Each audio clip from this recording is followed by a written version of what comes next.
System था जहाँ सिफारिश से काम हो रहा था, और ऐसे में देखा गया कि कई बार जो जजों के फेवरेट लोग हैं, है ना, जो उनके जानने वाले या जो उनके रिश्तेदार हैं, हो गया, बातचीत मत करिए, शांत हो जाइए, अगर बातचीत करना है तो बाहर जाइए क्लास में, बात करके आइए, ठीक है।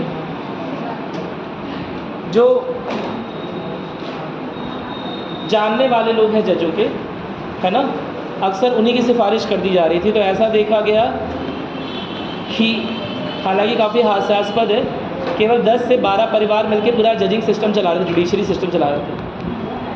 मेरी बात सुनाई, सारी की सारी शक्तियाँ जो न्यायिक शक्तियाँ हैं वो भारत में 10 से 12 परिवार, 15 परिवार के बीच में हो गई थी। वो अब आपस में ही भाई भतीजावाज को प्रमोट कर रहे थे, है ना, अपने ही दोस्तों के बच्चों को या अपने ही बच्चों को जज के रूप में प्रमोट कर रहे थे।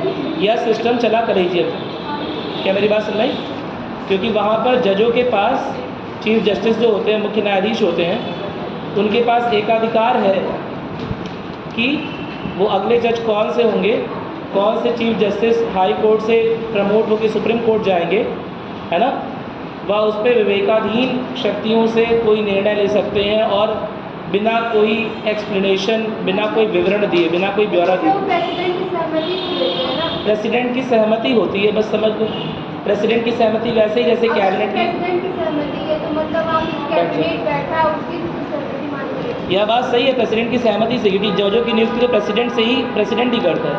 लेकिन क्या प्रेसिडेंट का जो पद है, क्या इतना शक्तिशाली बनाया गया कि वो जजों का विरोध कर सके? यह देखिए, ये दिखाता है कि हमारा सिस्टम किस तरह से थोड़ा सा बायस्ड हो गया है। मेरी बात सुनिए, थोड़ा पक्षपातपूर्ण हो गया है। इसने एग्जीक्यूटिव, स्पेशली कॉन्स्टिट्यूशनल हेड की जो शक्ति है, जो प्रेसिडेंट की शक्ति है, उसे बहुत ही सीमित कर रखा है। क्योंकि अगर प्रेसिडेंट की सहमति नहीं भी है ना, तो अगर सहमति नहीं है तो क्या होगा, इसके बारे में कोई प्रावधान नहीं दिया गया। मेरी बात समझ में? यानी कि प्रेसिडेंट को सहमत होना ही पड़ेगा। ये लिखा ही नहीं हुआ है कि अगर सिफारिश की जाए और अगर प्रेसिडेंट सहमत ना हुआ तब क्या होगा। मेरी बात समझ में? कन्विंस करना पड़ेगा। कहने का मतलब, आप लोगों में से कुछ लोगों को डाउट है 1861 का एक्ट और वो 1833 के एक्ट में, मुझे लग रहा है कुछ क्वेश्चन, कोई डाउट आया था कि भारतीयों को तो पहली बार कई सारी किताबों में लिखा है, पहली बार प्रशासन में अधिकार 1861-62 में मिल रहे। तो आपने किसे डाउट है? ये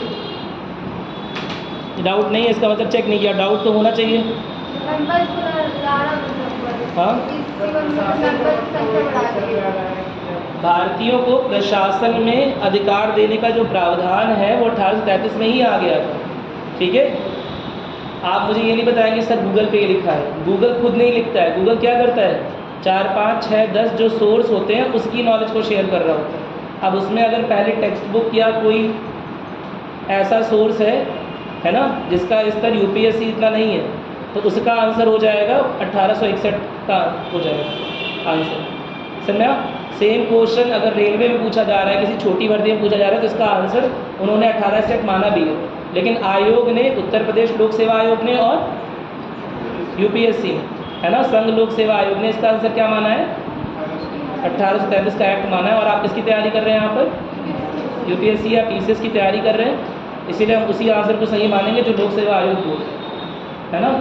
लोक सेवा आयोग बोलेगा का तो तुम बोलोगे का। समझा? भले ही लक्ष्मीकांत में लिखा होगा खा और किसी और किताब में लिखा होगा गा, भले ही गूगल पे दिया हो घा, लेकिन तुम बोलोगे का, क्योंकि यूपीएससी लोक सेवा आयोग जैसे प्रश्न देता है ना।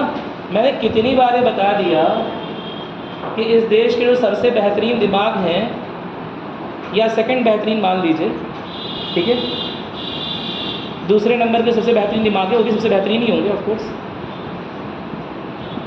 वो मिल बांट कर गूगल और किताबों की सहायता से जो आंसर शीट तैयार करते हैं, उनके आंसर में और यूपीएससी के आंसर में कम से कम 10 आंसर का अंतर हर एक साल देखा गया। क्या बोल रहा हूँ, हर एक साल। ये भी नहीं बोलना कभी गलती से हो गया। क्या बोल रहा हूँ, हर एक साल हमेशा, चाहे अच्छी से अच्छी संस्था हो, चाहे दृष्टि हो, चाहे बाजीराम हो, चाहे विज़न हो, चाहे देव, आप उनका आंसर लेंगे प्रीलिम्स का आंसर की निकाल कर, और उसके बाद यूपीएससी आंसर की रिलीज़ करेगा। You will always find at least the difference of 10 questions in the answers. आपको कम से कम 10 क्वेश्चन का अंतर दिखेगा। क्या मेरी बात सुन रही?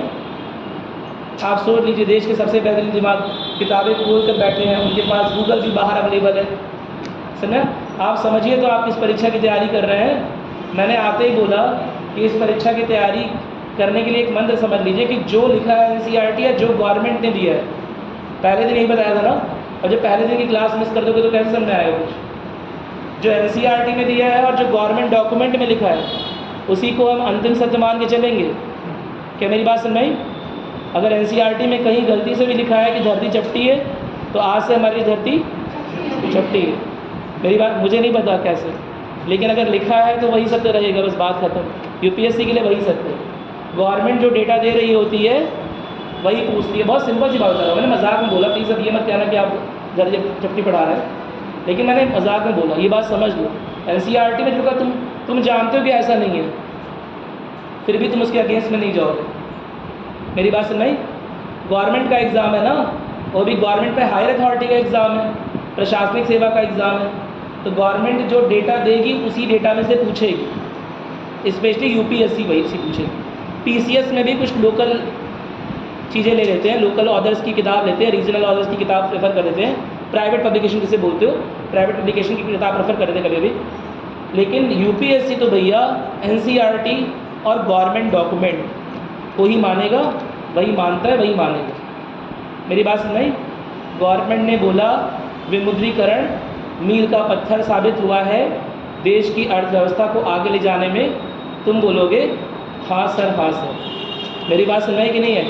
ठीक है, बहुत सिंपल सी बात है, ये समझ लो। तुम्हारा व्यू और गवर्नमेंट का व्यू अगर अलग अलग है, तुम्हारे रास्ते अलग अलग हैं। अगर तुम अभी से क्रांति की सोच रहे हो, सर मैं कई सारे अखबारों और कई सारे फेसबुक पोस्टों और व्हाट्सएप फॉरवर्डों के प्रभाव में आकर अगर किसी तरह की क्रांति के बारे में सोच रहे हो, तो यूपीएससी तुम्हारे लिए नहीं।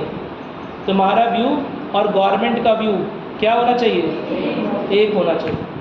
मेरी बात सुन भाई, वरना फिर गवर्नमेंट आपको हटा देगी। हटाओ, नेक्स्ट आदमी लाइन में आओ, नेक्स्ट। मेरी बात सुन भाई, अगला आदमी कौन? वो भी आपके जितना ही समर्पित है, बस एक क्वेश्चन पीछे रह गया होगा। क्या होगा? क्या मेरी बात सुन भाई? वो इंटरव्यू वगैरह में यही चीज़ देखते हैं पर्सनालिटी टेस्ट की। ऐसा तो नहीं कि बहुत ज़्यादा क्रांतिकारी हो गए हो पढ़ पढ़ के। समझा? अगर क्रांति की मशालें जल रही हैं तो कृपया आपके दिलों तक ही रहें।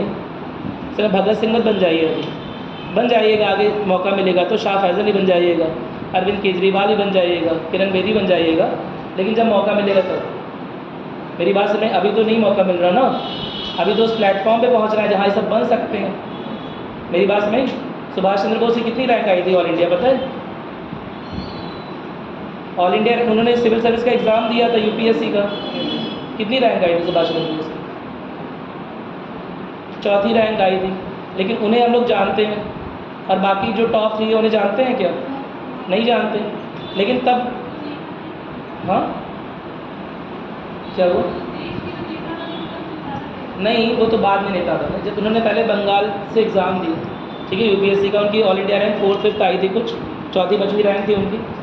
उसके पहले वाले को नहीं जानते, तो वो बड़ी क्रांति कर दी तो नहीं जानते। मेरी बात, आप लोग पहले उस प्लेटफॉर्म पे तो पहुँचिए कि कुछ कर सकिए, उतना दिमाग तो बड़ा करिए, दिमाग का विस्तार हो थोड़ा सा पहले, ठीक है? क्या मेरी बात सुन रही? 1833 एक्ट बता दिया, वही सही है, ठीक है? ये मत कहिएगा कि आपका भी वही टेंडेंसी हो गया, मेरा वचनीय शासन, आप भी वही बोल रहे हैं। लेकिन सही बात है, 1833 का एक्ट ही यूपीएससी यही मानता है और पीसीएस भी यही मानता है, और दो बड़ी बड़ी बॉडीज़, दो बड़े बड़े आयोग ये मानते हैं। तो आपकी किताबों में, टेक्स्ट बुक में, और कौन कौन सा चलता है चैनल इस तरह का, स्टडी IQ जो भी चल रहा है फलाना धमाका, उसमें क्या ही लिखा हुआ है उससे मतलब नहीं। सुनना, मैंने अन्य प्लेटफॉर्म पे भी उसे चेक कर लिया, दृष्टि वगैरह भी यही आंसर मानते हैं जो यूपीएससी मानते हैं। क्या मेरी बात सुनने आ गई? कि 1833 एक्ट में पहली बार भारतीयों को अधिकार मिले। कौन से अधिकार? प्रशासनिक अधिकार। कैसे दिए गए? कि प्रशासन में जो छोटे छोटे पद हैं, मेरी आवाज़ आ रही है वहाँ तक कि माइक लगाओ? ऐसे अच्छी मतलब नहीं है, उससे वहाँ से आ रही है पीछे आवाज़? नहीं आ रही है? आगे बैठ जाइए थोड़ा सा, अगर नहीं आ रही तो थोड़ा सा एडजस्ट कर लीजिए, थोड़ा सा आगे बैठ जाइए प्लीज़, ठीक है? क्योंकि माइक से तो आवाज़ जिन लोग को अच्छी नहीं लगती ना, इसलिए 1833 के एक्ट में जो है क्या परेशानी हुई कि भैया प्रशासनिक अधिकारी उसमें भी हैं, प्रशासन में पार्टिसिपेट कर सकते हैं, लेकिन छोटे स्तर पर। तो पहली बार तो यही माना जाएगा ना कि छोटे स्तर पर भी अधिकार दिया जा रहा है, सेक्शन 87 को लाया जा रहा है कि भारतीयों से केवल जन्म के अनुसार, जन्म के स्थान के वजह से या भारतीयता की वजह से, क्योंकि नागरिक तो बोल नहीं सकते उस समय, लेकिन भारतीय होने की वजह से उनसे किसी भी तरह की जॉब नहीं छीनी जाएगी। ये 1833 एक्ट के सेक्शन नंबर 87 में था। क्या मेरी बात सुन रही? कोई दिक्कत तो नहीं है ना? और इसी आधार पे यूपीएससी कहता है, आप कहोगे सर हमें सारे सेक्शन पढ़ने, नहीं सारे सेक्शन नहीं पढ़ने, ठीक है? क्या मेरी बात सुन में आ रही है? कभी कभी कुछ एक क्वेश्चन इधर उधर के फुदक के आ जाते हैं, उसके लिए बहुत परेशान नहीं होना है। ये वही 10 क्वेश्चन हैं जो एक्सपर्ट्स भी सॉल्व मतलब मुश्किल से करते हैं, अगर कर भी लेंगे तो मुश्किल होगी, 3-4 सोर्सेज मिलाने पड़ेंगे। क्या मेरी बात क्लियर है? चाहे कितना भी बड़ा एक्सपर्ट हो, कहीं ना कहीं वो किताबों पर ही निर्भर कर रहा है। गवर्नमेंट ऑफ इंडिया एक्ट उसने खुद से नहीं पढ़ा, जो लक्ष्मीकांत ने लिख दिया है गवर्नमेंट इंडिया ऑफ एक्ट, उसी को हम गवर्नमेंट ऑफ इंडिया एक्ट मान रहे हैं, भारत शासन अधिनियम मान रहे हैं। हमने किताब में प्रिंट आउट नहीं करा है कि सब चलो भारत शासन अधिनियम पूरा पढ़ेंगे, उसमें से 10 प्रावधान छाटेंगे, उसमें जो बेस्ट 10 प्रावधान होंगे वो लिखें, ऐसा नहीं कर रहे। समझा? कहीं ना कहीं हमारी निर्भरता भी किस पर है? किताबों पर, ठीक है? और यूपीएससी कभी कभी किताबों की लिखी बात को भी गलत कहता है कि गलत। क्या मेरी बात समझ? सिवाय एनसीईआरटी के और गवर्नमेंट डॉक्यूमेंट्स, सिवाय एनसीईआरटी और गवर्नमेंट डॉक्यूमेंट्स से। क्लियर हो गया ना एकदम? और कोई दिक्कत है, और कोई कन्फ्यूज़न अभी तक जो पढ़ा आपने घर पे पढ़ा होगा कुछ ना कुछ पढ़ा? कुछ पूछना है? बोला करो कुछ। लास्ट टाइम क्या पढ़ रहे थे हम लोग?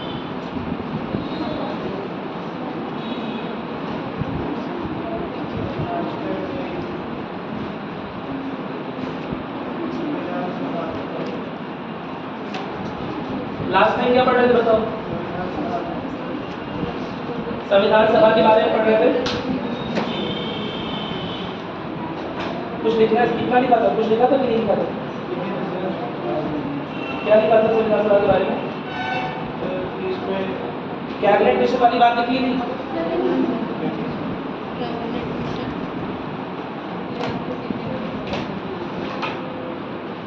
कैबिनेट मिशन वाली बात लिखी थी। आज मैं आप लोगों को मेंस के भी क्वेश्चन दूंगा कि जितना पार्ट हुआ है मेंस के क्वेश्चन कुछ अटेम्प्ट करके लाओगे, ठीक है?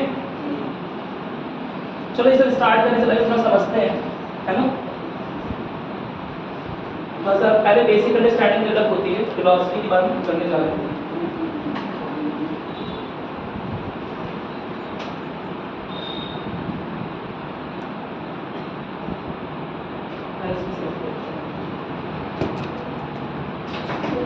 कभी कोई मूवी देखी हो तुम लोग?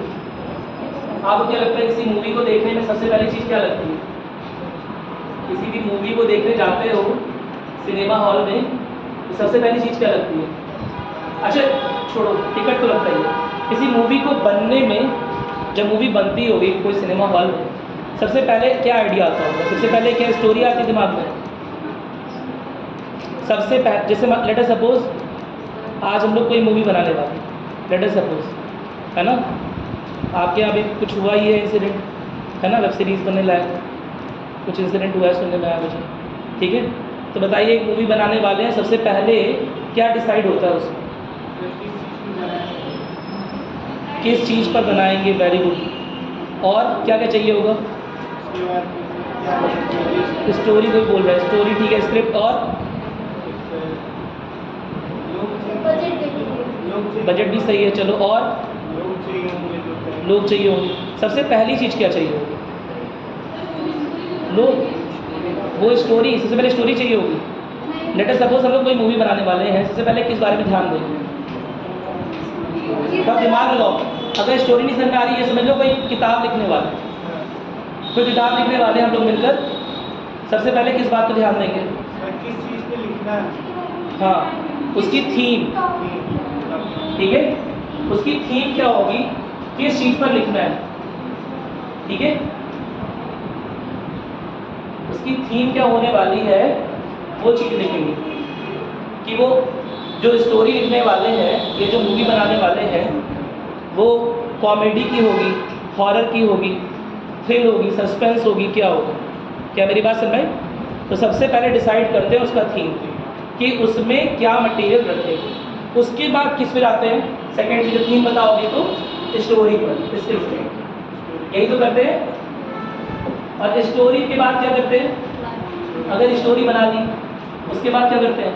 फिल्म बन गई, उसके बाद सबसे पहले चीज़ क्या करते हैं? फिल्म रिलीज़ करते हैं, पहले ट्रेलर रिलीज़ करते हैं, ट्रेलर रिलीज़ करते हैं। तो कुछ इसी तरह हमारा संविधान लिखा गया, ठीक है।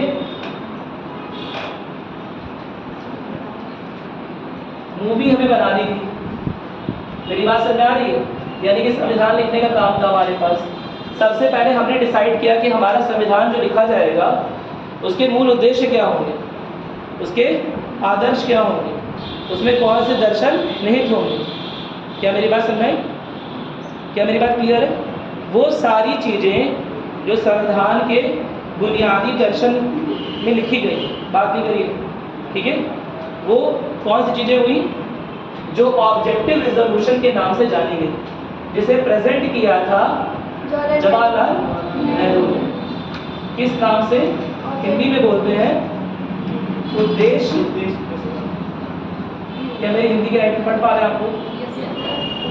आप लोग बहुत अच्छे हैं। उद्देश्य प्रस्ताव, ठीक है, बोलते हैं ऑब्जेक्टिव रिजोल्यूशन, ठीक है। क्या मेरी बात समझ में? ऑब्जेक्टिव रिजोल्यूशन किस बारे में था? जिन उद्देश्यों की पूर्ति के लिए हम वो मूवी बना रहे हैं, मेरी बात समझ में? वो कौन से उद्देश्य हैं, उससे हमें क्या चाहिए, हम क्या चाहते हैं? लोग हंसे, लोग रोएं, लोग गाए बजाएं, लोग थ्रिल फील करें, हम कैसी मूवी बनाना चाहते हैं। उसी तरह से हम जो संविधान लिखना चाहते हैं उससे क्या अचीव होगा, उससे क्या मिलेगा, उससे कौन से उद्देश्य पूरे होंगे। क्या मेरी बात समझ में? तो सबसे पहले तो ऑब्जेक्टिव रिजोल्यूशन हुआ। ऑब्जेक्टिव रिजोल्यूशन को पास किसने किया आपको बताइए? जवाहरलाल नेहरू ने। कब किया है? 13 दिसंबर 1946, ठीक है। जिस दिन से प्रथम सत्र का शुरुआत हुआ। हमारा संविधान लिखा गया है एक ही सत्र में, एक ही बार में नहीं बैठ के लिख दिया गया है ना। कई बार मीटिंग्स हुई, कई बार बैठकें हुई, कई बार सत्र पे सत्र चले, कुल मिलाकर 11 सत्र चले। जो पहले सत्र का स्टार्ट होता है वो कब होता है? 13 दिसंबर 1946। क्या मेरी बात समझ में? इसका मतलब ये नहीं है कि मीटिंग इसके पहले नहीं हुई। सत्र का चलना मतलब संसद में लोग उसी पर्पज से बैठेंगे, आपस में बात करेंगे, डिस्कशन करेंगे। मीटिंग पहले ही हो गई थी। 9 दिसंबर 1946 को पहली मीटिंग हुई, पहली बैठक हुई, जिसमें यह डिसाइड हुआ कि पहले तो भाई सब लोग बराबर हकदार हैं, सब लोग बराबरी पर है ना। प्रांतीय विधान परिषदों से चुनकर आए हुए लोग हैं, इसके बारे में बात हुई थी। प्रांतीय विधान परिषदों से चुनकर आए हुए लोग क्या अपने आप को किसी से कम समझेंगे? नहीं ना, सब लोग बराबरी पर हैं। तो सबसे पहले तो ये बात हुई कि कोई एक लीडर चुना जाना है हम में से, ठीक है। कोई एक लीडर चाहिए, कोई एक अस्थायी सही लेकिन अध्यक्ष चाहिए। तो उस समय फ्रांस में जिस तरह का सिस्टम चलता था कि जो सबसे सीनियर मोस्ट इंसान है उस सभा का, कॉन्स्टिट्यूएंट असेंबली का, संविधान सभा का, उसी को कुछ देर के लिए, कुछ समय के लिए अस्थायी अध्यक्ष के रूप में, टेम्परेरी चेयरमैन के रूप में रख लिया था। क्या मेरी बात सुन रहे? जिनका नाम क्या था? सच्चिदानंद सिन्हा। तो पहले अस्थायी चेयरपर्सन, पहले अस्थायी अध्यक्ष कौन बन गए? सच्चिदानंद सिन्हा। क्या मेरी बात क्लियर है? उनका चयन कब हुआ है? 9 दिसंबर 1946 को, जब पहली बार बैठक हो रही। कोई दिक्कत तो नहीं है ना? उनका चयन 9 दिसंबर 1946, किसका? सच्चिदानंद सिन्हा का। पहली बैठक, पहला सत्र नहीं, दोनों में अंतर है। फर्स्ट मीटिंग और फर्स्ट सेशन, दोनों में अंतर। पहली बार जब बैठक कर रहे हैं कि कौन हमें लीड करेगा, कोई लीडर चाहिए ना, जिसकी बात सब माने, स्पीकर कोई चाहिए। क्या समझ आ रही मेरी बात? ठीक है। अब केवल वृद्ध होना ही सब कुछ होता है क्या? हाँ, ऑफ कोर्स सब कुछ नहीं होता है। वृद्ध को एक, चलो एक दे दिया, सम्मान दे दिया, लेकिन अब तो कोई ऐसा लीडर चाहिए तो जो एक्चुअली में लीड कर चुके। एक्चुअली में लीड कर सके। अस्थाई अध्यक्ष चुने जाने के पीछे एक बहुत सिंपल सी मंशा थी कि ये अध्यक्ष जब तक बने रहेंगे जब तक हम कोई नया लीडर ना चुन लें, और इनकी अध्यक्षता में हम वोटिंग करवा लें कि कौन लीडर चुना जाना है हमारा। क्या मेरी बात समझ में आई? तो ऐसे में कॉन्स्टिट्यूएंट असेंबली के जो लीडर है, प्रेसिडेंट है, वो कौन चुने गए? डॉक्टर राजेंद्र प्रसाद। उन्होंने किसे हराया? केटी शाह को। क्या मेरी बात समझ में? 11 दिसंबर 1946 को उनका चयन हो गया दूसरी मीटिंग में एज अ लीडर। क्या मेरी बात समझ में आई? तो बस ये 2 दिन के लीडर बने रहे, इसीलिए डॉक्टर सच्चिदानंद सिन्हा जो हैं केवल 2 दिन के लिए लीडर बने रहे, इसीलिए इन्हें क्या बोलते हैं? अस्थाई लीडर या अस्थाई अध्यक्ष। ठीक है। एक और वर्ड इनके लिए यूज होता है अंतरिम, इंटरिम। इंटरिम समझते हो? इंग्लिश में बोलते हैं इंटरिम और हिंदी में बोलते हैं अंतरिम। क्या होता है अंतरिम? अस्थायी रूप से या कुछ समय के लिए? कुछ समय के लिए नहीं। और अच्छा बताओ, ये तो मैंने बता दिया अस्थाई को, ये अंतरिम। और अच्छा बताओ। हाँ हाँ, जो फाइनल निर्णय के पहले, अंतिम निर्णय के पहले वाले को बोलते हैं अंतरिम। जैसे बजट जब लागू होता है, पता होगा आप लोगों को, जिस साल में, जैसे इस साल में चुनाव होना था ना, इस साल आप लोग थे ना होशो हवास में, चुनाव हुआ भारत में लोकसभा का।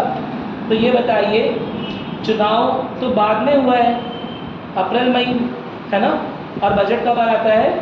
फरवरी मार्च में। तो यह गवर्नमेंट रहेगी कि नहीं रहेगी तो पता नहीं है, और बजट मान लीजिए पूरे साल भर का पास हो गया तो नुकसान हो जाएगा ना। तो हो सकता है जो नई गवर्नमेंट है वो इसके बजट को माने ही ना। तो ऐसे में अंतरिम बजट पेश करती है गवर्नमेंट उन 2 महीनों 3 महीनों के खर्चे के लिए जब तक वो सरकार में है। क्या मेरी बात? जब तक अगला इलेक्शन नहीं होगा। क्या मेरी बात क्लियर है? तो अंतिम के पहले वाले को बोलते हैं अंतरिम। क्या मेरी बात समझ? इससे सिंपल डिफिनेशन नहीं मिलेगी। अंतिम के पहले वाला है, लेकिन लगभग फाइनल है चीज़ें, लेकिन उसके पहले वाला जस्ट अगर पूछे तो हर जगह वह अंतरिम के रूप में ही आपको दिखाई देगा क्वालिटी। तो अंतिम अध्यक्ष बने नहीं थे, अंतरिम कौन बने? सच्चिदानंद सिन्हा। ठीक है, क्योंकि सबसे वृद्ध थे और फ्रांस में ये ट्रेडिशन चला आ रहा था कि जो भी एमपीज होते हैं, जो भी सांसद होते हैं, जो भी पार्लियामेंट के सदस्य होते हैं, जब भी उनमें स्पीकर का चुनाव हो तो सबसे पहले जो वृद्ध होता है, जो सबसे वृद्ध होता है, उसकी गाइडेंस में करते हैं। क्या मेरी बात क्लियर है? तो उस हिसाब से सच्चिदानंद सिन्हा को चुन लिया गया जब तक डॉक्टर राजेंद्र प्रसाद को अगले वोटिंग में ना चुना जाए। अगली वोटिंग जस्ट एक दिन बाद हो गई, 11 दिसंबर, 2 दिन बाद होगी 11 दिसंबर को, और 11 दिसंबर को डॉक्टर राजेंद्र प्रसाद को स्थायी अध्यक्ष के रूप में, संविधान सभा के स्थायी अध्यक्ष के रूप में चुन लिया गया। इतनी कहानी समझ में आ गई? इसमें कोई दिक्कत नहीं है ना? डॉक्टर राजेंद्र प्रसाद वोट में खड़े होंगे तो कोई अपोजिट भी खड़ा होगा। अपोजिट कौन खड़ा था? केटी शाह। उन्हें हरा दिया। इनके 88% वोट मिल पाए, ये शायद 10 या 12% पाए थे। डॉक्टर राजेंद्र प्रसाद काफ़ी जाने माने लीडर थे कांग्रेस का, आपको बताइए। ठीक है, अब हम दोबारा इस पर आ रहे हैं और इलेक्टेड रिजोल्यूशन से काफ़ी दूर निकल आए हम लोग। ऑब्जेक्टिव रिजोल्यूशन तो पता चल गया कि भैया उद्देश्य क्या है हमारा, ये फिल्म बनाने का या हमारा किताब लिखने का। लेकिन किताब भी तो लिखनी है, और इस ऑब्जेक्टिव, इन उद्देश्यों की पूर्ति के लिए ध्यानपूर्वक लिखनी है कि सरकार जो है वो जो लिखे हुए उद्देश्य हैं उनकी पूर्ति में सिटीजन्स की, यानी कि नागरिकों की हेल्प करे, या खुद अगर नागरिकों की हेल्प नहीं करी तो नागरिकों को निर्देशित करे। जो भी बहुत सारी बॉडीज़ हैं जो भी सरकार के अंदर काम करेंगी उन्हें निर्देशित करें इन उद्देश्यों की पूर्ति के लिए। तो उसके लिए क्या लिखा गया? उसके लिए ही स्टोरी आपकी लिखाई गई। कौन सी स्टोरी? जिसे आप क्या बोलते हो? कॉन्स्टिट्यूशन, संविधान। क्या मेरी बात समझ में? संविधान ही आपकी मूवी है। समझा? पता ही नहीं चला आपको? ठीक है, क्यों इसे स्टोरी बोल रहे हैं? क्योंकि सारा मैटर इसी में है ना। ऑब्जेक्टिव्स कैसे फुलफिल किए जाएंगे, जो उद्देश्य हैं उन्हें पूरा कैसे किया जाएगा, उन्हें पूरा करने में केंद्र सरकार और राज्य सरकार का क्या रोल रहेगा, किस तरह की नीतियां बनानी होंगी, नागरिकों से क्या अपेक्षा रहेगी, है ना, वो सारी की सारी चीज़ें आपको कहाँ मिलती हैं? संविधान। क्या मेरी बात क्लियर है? और जब संविधान लिख दिया गया, यानी जब मूवी बन गई तो ट्रेलर रिलीज हो गया, क्योंकि मूवी तो बहुत सारे लोग देख नहीं पाएंगे, पहले जज करें कि मूवी अच्छी है कि नहीं अच्छी है। है ना। पहले क्या देखेंगे, ट्रेलर। जिसके पास टाइम नहीं हो क्या देख लेगा, ट्रेलर देख लेगा, समझ लेगा ये हो रहा है, ये हीरो है, हीरोइन है, ऐसा ऐसा हो रहा है, मारधाड़ हो रही है। क्या मेरी बात समझ? तो उस ट्रेलर के लिए क्या लिखा गया, ताकि संविधान को बिना पूरा पढ़े आप यह समझ पाएँ कि संविधान में कौन कौन सी बातें लिखी हुई हैं, संविधान का मुख्य उद्देश्य क्या है, दर्शन क्या है, किस तरह से संविधान का ढांचा बनाया गया है। क्या मेरी बात समझ? कभी कभी पूरी स्टोरी नहीं समझ में आ रही होती है, फिर भी ट्रेलर को देख के समझ में आता है ना। आपने देखा होगा, किताबें बहुत सारी पढ़ी होंगी, है ना। ये किताब की बात नहीं कर रहा हूँ वैसे, लेकिन बहुत सारी किताबों में स्टोरी का कुछ पार्ट यहाँ लिखा रहता है। देखा है कभी? जो स्टोरी होती है, स्टोरी वाली किताबें, उपन्यास या हाँ समरी टाइप का यहाँ लिखा रहता है। क्या मेरी बात समझ आ रही है? ताकि जो पूरा ना पढ़ सके, जिसके पास पूरा टाइम ना हो पढ़ने का, वो इसे पीछे वाले पन्ने को भी जल्दी पढ़ के काम चला। क्या मेरी बात क्लियर है? तो ट्रेलर क्या लिखा गया, क्या बोलते हैं उसे? प्रीएम्बल। शाबाश। प्रस्तावना। अरे प्रीएम्बल आगे आता है, इसका मतलब ये थोड़ा ना है कि प्रीएम्बल को देखकर संविधान लिखा गया, सबसे अंत में लिखा गया प्रीएम्बल। क्या मेरी बात समझ? कोई जरूरी आगे वाला पेज पहले भर दो। कई लोग आगे वाला पेज छोड़ के, समझदार लोग, छुड़वाया तुम लोगों ने आगे वाला पेज? नहीं छुड़वाया था? देखो आप देखो, इन्होंने भी छोड़ रखा है आगे वाला पेज, छुड़वाया भी था। ठीक है, कि जब ये स्टोरी खत्म हो जाएगी तो इसमें क्या लिखेंगे, प्रीएम्बल, यानी कि स्ट्रेटजी, या फिर इसके बारे में समरी टाइप का कुछ लिख सकती हैं, कैसे कैसे तैयारी करें वो लिख सकती है, वो इनके ऊपर है। लेकिन हमने 2 पेज छोड़ रखे एक तरह से, है ना। क्यों छोड़ रखे हैं? कि जब हमारा संविधान कंप्लीट हो जाएगा तो उसमें कौन से मुख्य उद्देश्य हैं, उसके कौन से मुख्य दर्शन हैं, उसमें कौन सी भावनाएं निहित हैं और उनका वरीयता क्रम क्या है। क्या मेरी बात समझाई? वो सारी चीज़ें जो संविधान को एंड टू एंड पढ़ता है, क्या पढ़ते होंगे लोग? हम तो नहीं पढ़ सकते ना। क्या मेरी बात? हम तो मुख्य प्रावधान पढ़ेंगे, संविधान एंड टू एंड पढ़ते होंगे जो बहुत ज़्यादा कॉन्स्टिट्यूशनल एक्सपर्ट होंगे, लक्ष्मीकांत सरीखे लोग। क्या मेरी बात समझ? या डी बासु लोग, वो लोग पढ़ते होंगे, बड़े बड़े लोग। हम पूरा एंड टू एंड क्या 465 आर्टिकल्स पढ़ सकते हैं? कितने आर्टिकल्स लिखे हुए? शुरुआत में कितने आर्टिकल्स लिखे हुए, कितने अनुच्छेद थे? 395। आज की डेट में कितने अनुच्छेद हैं? लगभग 400-450 से ज़्यादा, है ना। 465 आज की डेट में, 464-65। क्यों मैं इस तरह बोल रहा हूँ लगभग? क्योंकि कई बार कुछ आर्टिकल्स निकल रहे होते हैं, है ना, हटा दिए जाते हैं। संविधान संशोधन के तहत कुछ नए आर्टिकल्स ऐड किए जाते हैं कभी। क्या मेरी बात समझ? अभी भी अगर आज आपने न्यूज़ पढ़ी पॉलिटी की, आज पॉलिटी से रिलेटेड कोई इंपॉर्टेंट न्यूज़ आई है अखबार में? आज नहीं पढ़ी है, कल पढ़ी थी? कल ही वाली बताओ, कल ही की बात कर रहे हैं, अभी आज नहीं पढ़ा, बताओ कल वाली बताओ। क्या पॉलिटिकल साइंस से रिलेटेड एक न्यूज़ आई थी और बहुत इंपॉर्टेंट है मेरे ख्याल से मेंस के लिए। मेंस में एक क्वेश्चन, बजट पास हो रहा है, और हाँ बजट पास हो रहा है, और एक बहुत इंपॉर्टेंट न्यूज़ जो अभी तक पिछले 70, 75, 80 साल में नहीं हुआ है। ये कितनी इंपॉर्टेंट न्यूज़ है? कश्मीर में इलेक्शन नहीं, वो हो चुका है कश्मीर में, पहले भी इलेक्शन, लोकतंत्र था, लोकतंत्र तांत्रिक व्यवस्था थी वहाँ पर। अभी मामला गड़बड़ हुआ था कश्मीर का। और IR का बताना है? नहीं, IR का नहीं, भारतीय पॉलिटी से रिलेटेड बहुत इंपॉर्टेंट, सुपर इंपॉर्टेंट न्यूज़ थी। और बड़ी बात यह है कि उनका रिलेशन, इस न्यूज़ का संबंध जो है वो भारत के पूर्व प्रेसिडेंट यानी कि रामनाथ कोविंद से भी। रामनाथ कोविंद की अध्यक्षता में एक पैनल का गठन हुआ था कि सारे के सारे चुनाव, चाहे वो स्टेट असेंबली, चाहे विधानसभाओं के हो, चाहे वो लोकसभा के हो, वन सुना होगा, वन नेशन वन इलेक्शन सुना होगा। मेरी बात समझ? उस तर्ज पर किए जाए। तो उस पैनल ने अभी अपनी कल रिपोर्ट सबमिट की है कि आर्टिकल अनुच्छेद नंबर 82, अनुच्छेद संख्या 83 और अनुच्छेद संख्या 324 के का में परिवर्तन करके क्या किया जाएगा, आने वाले, मतलब उसकी सिफारिश है ऐसा करना चाहिए, ताकि जो बहुत सारा धन और बहुत सारा टाइम खर्च हो जा रहा है अलग अलग टाइम पर इलेक्शन करवाने में, स्टेट्स में और सेंटर में, उससे बचा सके। क्या मेरी बात समझ आ रही है? अरे बोलो, ठीक है। क्या तुमने अनुच्छेद संख्या नोट की? नहीं, नोट करो उसे।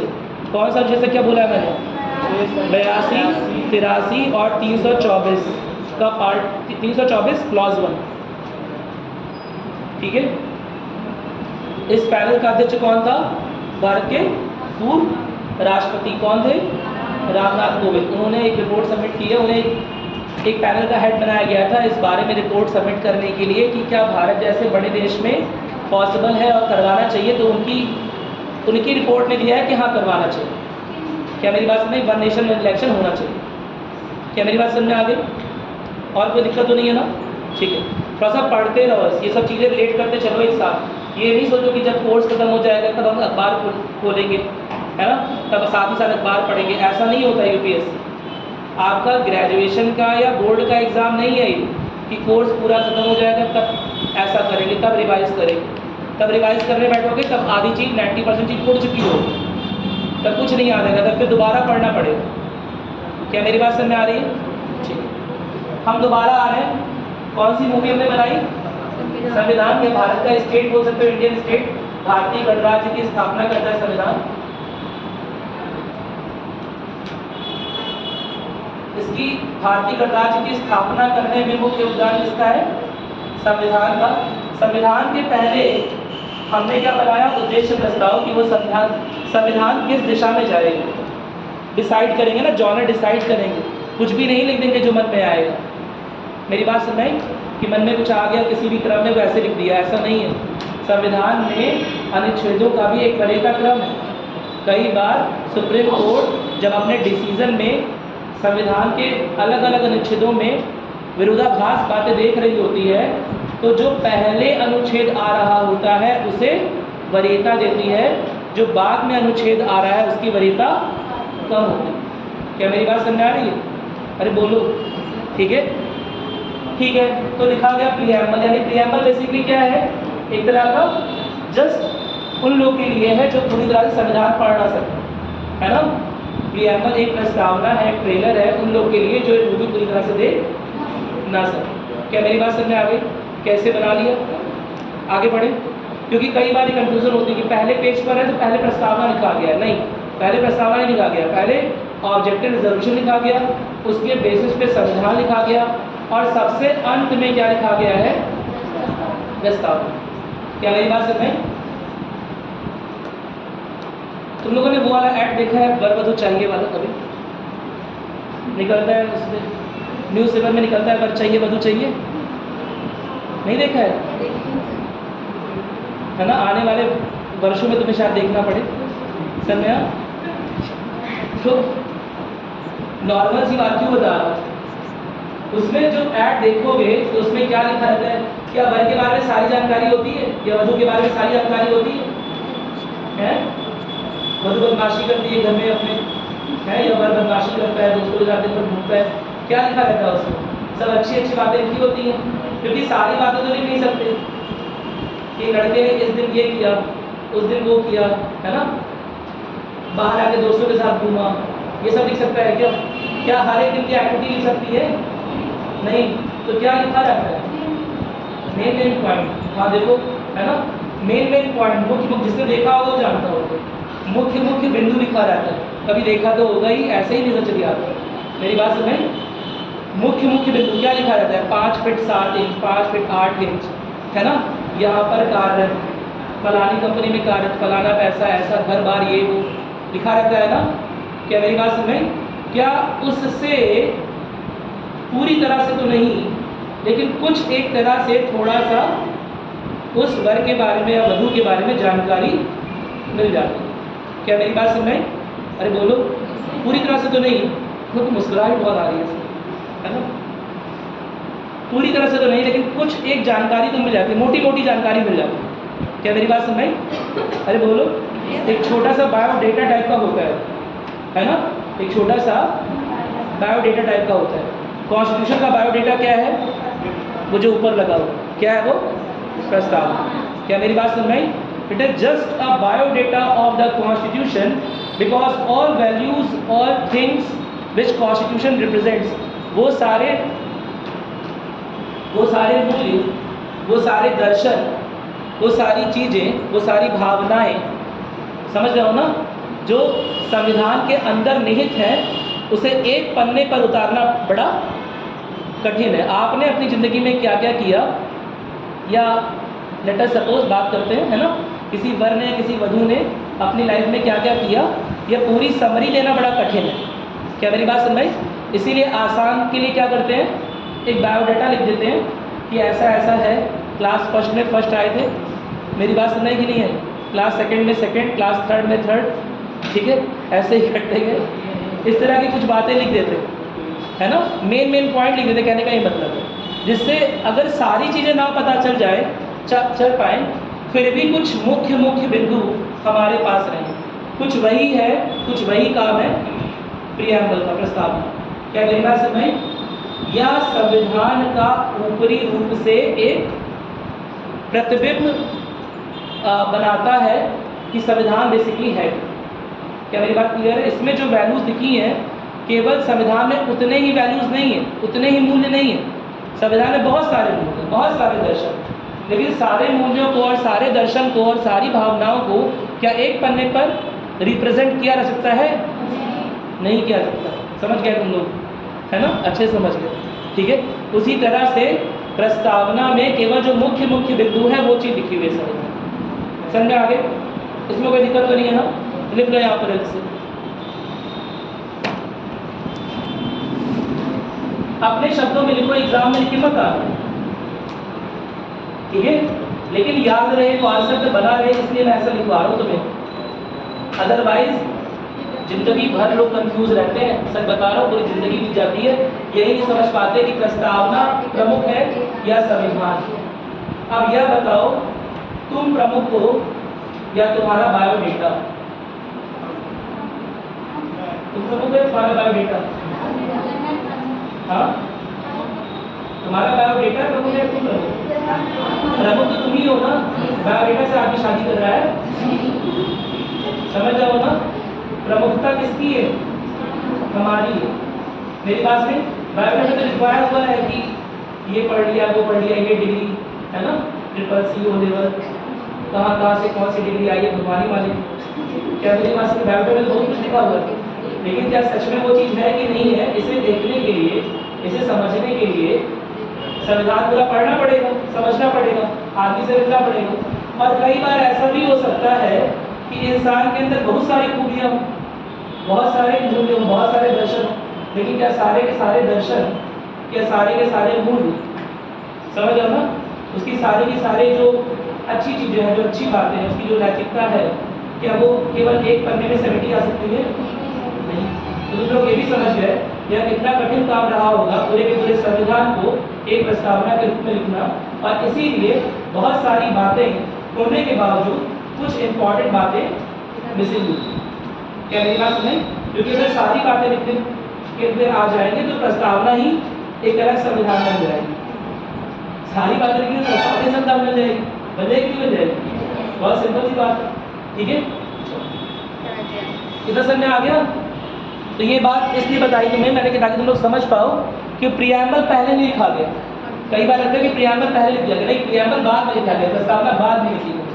प्रस्तावना केवल उन्हीं लोग के लिए है जो उतना नहीं पढ़ सकते, उतना समय नहीं है, बस एक बेसिक नॉलेज है, एक बेसिक नॉलेज देता है संविधान के स्ट्रक्चर के, संविधान के ढांचे के, संविधान के मूल्यों के, संविधान के दर्शन के बारे में। क्या मेरी बात में कोई दिक्कत तो नहीं है इसमें?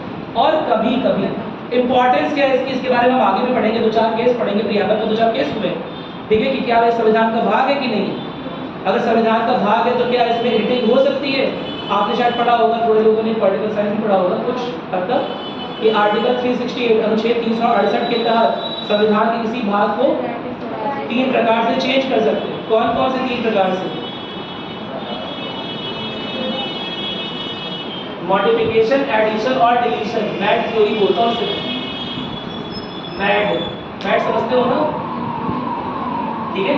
मॉडिफिकेशन यानी किसी तरह से इम्प्रूवमेंट कर दिया, कुछ लिखा है, कोई शब्द हटाकर कोई नया शब्द ले आए, वो मॉडिफिकेशन। एडिशन यानी कोई नया अनुच्छेद जोड़ दिया, और डिलीशन यानी कि कोई पुराना अनुच्छेद निकाल दिया। इस 3 तरह के इम्प्रूवमेंट्स, इस 3 तरह के संशोधन हमारे संविधान में हो सकते हैं।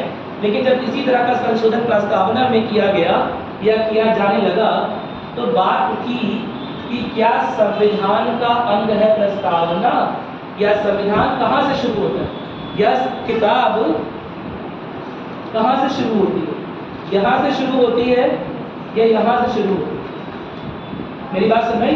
अगर हमें इस किताब में एडिटिंग का हक दिया गया है बाई चांस इस किताब के अनुसार, तो क्या हम एडिटिंग केवल इतने पार्ट में कर सकते हैं या इस पार्ट में भी कर सकते हैं, आगे वाले पार्ट में या पहले पेज में, जो इस किताब के मुख्य हिस्से का मतलब मुख्य हिस्सा नहीं? क्या मेरी बात समझ?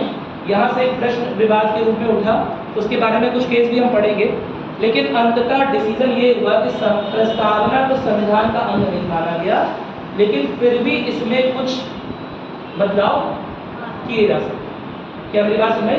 कहीं ना कहीं मूलभूत ढांचे को स्ट्रेंथ, समझ रहे हो ना, ताकत प्रदान करने के लिए संविधान का प्रस्तावना लिखा हुआ है। और कभी कभी किसी डिसीजन में, किसी निर्णय में जब सुप्रीम कोर्ट को वरीयता क्रम देखनी होती है, मेरी बात समझ, किसी डिसीजन में अगर कॉन्ट्राडिक्शन हो रहा है, किसी तरह का विरोधाभास हो रहा है आर्टिकल्स के बीच में, अनुच्छेदों के बीच में, उसमें कौन से मूल्य को किस वरीयता क्रम पे लिखा है या किस हिसाब से प्रस्तावना को लिखा गया है, कभी कभी वो प्रस्तावना को रेफर करता है। क्या मेरी बात समझ? आपने शायद एक टर्म सुना होगा, मूलभूत ढांचा, फंडामेंटल स्ट्रक्चर, इसके बारे में भी काफ़ी डीप में चर्चा करेंगे, लेकिन उस मूलभूत ढांचे के जो तत्व है वो कहीं ना कहीं प्रस्तावना से खींचेगा। क्या मेरी बात समझ में आ गई? कोई दिक्कत तो नहीं है? अभी तो बेसिक पढ़ा रहे, परेशान मत, तो ये भी वहाँ तक नहीं जा रहा, डीप में नहीं जा रहा, बस प्रस्तावना है क्या वो समझ लो, इसमें कोई दिक्कत नहीं रह गई है। प्रस्तावना है क्या, ठीक है, लिखी हो गई है। अभी भी जब हमारे पास पूरा संविधान है, उसकी समरी है, तमाम तरह की किताबें हैं, उस पर कमेंट्रीज हैं, तमाम तरह के सुप्रीम कोर्ट के डिसीजन है, तो भी संविधान को तो भी संविधान में प्रस्तावना को अंग क्यों बनाया गया, या संविधान के ऊपर अभी भी प्रस्तावना वाला पेज क्यों है? क्या कारण? क्योंकि कभी कभी एक ऐसे टाइम पर जब मूल्यों के बीच में विरोधाभास हो जाए, तो सुप्रीम कोर्ट उसकी हेल्प से, प्रस्तावना की हेल्प से डिसाइड करती है कि वो लोग जिन्होंने संविधान लिखा, उनकी नज़रों में किस मूल्य क्या वरीयता क्रम था, संप्रभुता ऊपर थी, अखंडता ऊपर थी, एकता ऊपर थी, या क्या था, गणराज्य ऊपर था या लोकतंत्र ऊपर था? मेरी बात समझ? वो जिस क्रम में वो शब्द लिखे हुए हैं, उस क्रम के आधार पर वरीयता तय की जाती है। क्या मेरी बात समझ में आ गई? अरे बोलो। और केवल यही तरीका नहीं, और भी चीजें होती हैं, लेकिन यह भी एक तरीका होता है किसी विरोधाभासी टाइम पर डिसीजन को देने का। समझना, किसी विरोधाभासी केस में डिसीजन, निर्णय पर पहुंचने का यह भी एक तरीका होता है, मानते हैं। क्या मेरी बात समझ आ गई? ठीक है, इतना समझ आ गया, इतना नोट कर लो, फिर आगे बढ़े। कुछ निकले हम लोग?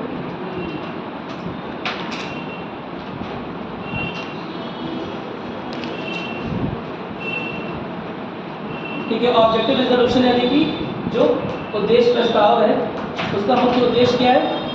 भारत को लोकतांत्रिक, संप्रभु, अब वरीयता क्रम में नहीं लिखवा रहा हूँ मैं, ऑब्जेक्टिव रिजोल्यूशन की बात कर रहा हूँ, ठीक है, लोकतांत्रिक, संप्रभु, गणतंत्र बनाने का, साथ ही साथ कुछ और भी चीज़ें उसमें लिखी, अभी उसके बारे में और भी डीप में पढ़ेंगे।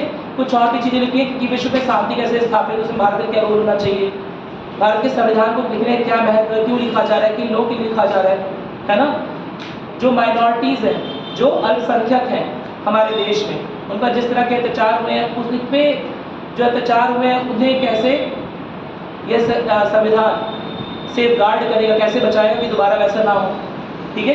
तो ऑब्जेक्टिव रिजोल्यूशन में सारी बातें लिखी हुई है, आप नोट करना स्टार्ट करेंगे।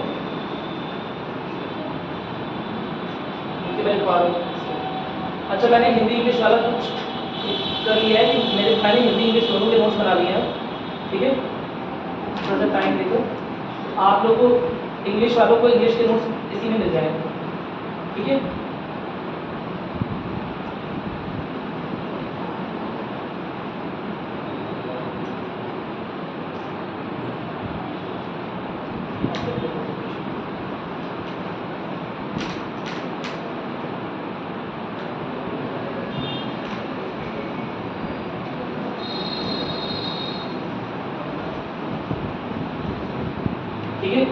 लिखना स्टार्ट करते हैं। ऑब्जेक्टिव रेजोल्यूशन क्या है? बेसिकली इसका प्रस्ताव 13 दिसंबर 1946 को संविधान सभा में प्रस्तुत किया गया था और 22 जनवरी 1947 को यह स्वीकृत हो गया है।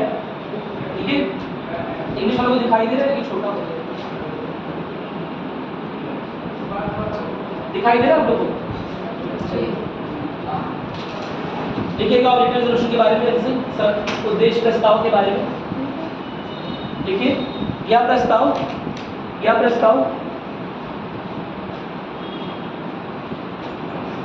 जवाहरलाल नेहरू द्वारा, पंडित जवाहरलाल नेहरू लिखिएगा, है ना। मेरे एक सर बोलते हैं कि अगर आप जवाहरलाल नेहरू को सीधे जवाहरलाल नेहरू बोल देते हैं वहाँ पर, या नेहरू जी बोल देते हैं वहाँ पर काम पर इंटरव्यूज वगैरह में, तो गुस्सा हो जाता है। आप पूरा उनका नाम देंगे, पंडित जवाहरलाल नेहरू। ठीक है, लिखिएगा पंडित जवाहरलाल नेहरू द्वारा 13 दिसंबर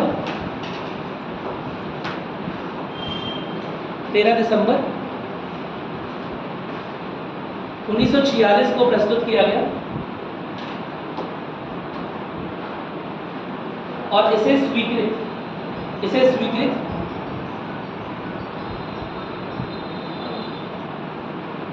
22 जनवरी 1947 में किया गया। ठीक है,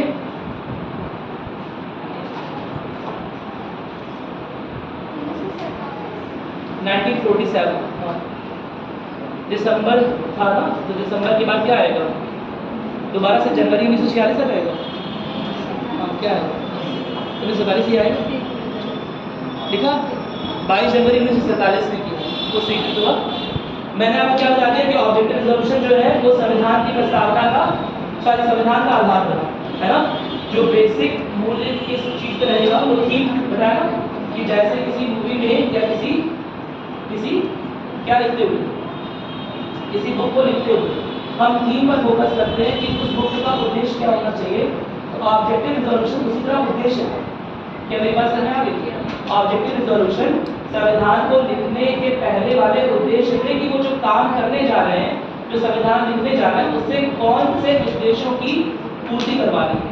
क्या मेरी बात समझ? ठीक है, तो कहीं ना कहीं संविधान को लिखने का आधार रखेगा यह प्रस्ताव न केवल भारतीय संविधान की प्रस्तावना का,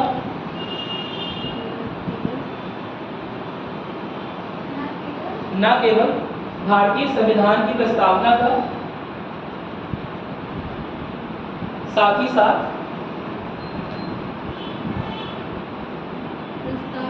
प्रस्तावना का, साथ ही साथ संविधान का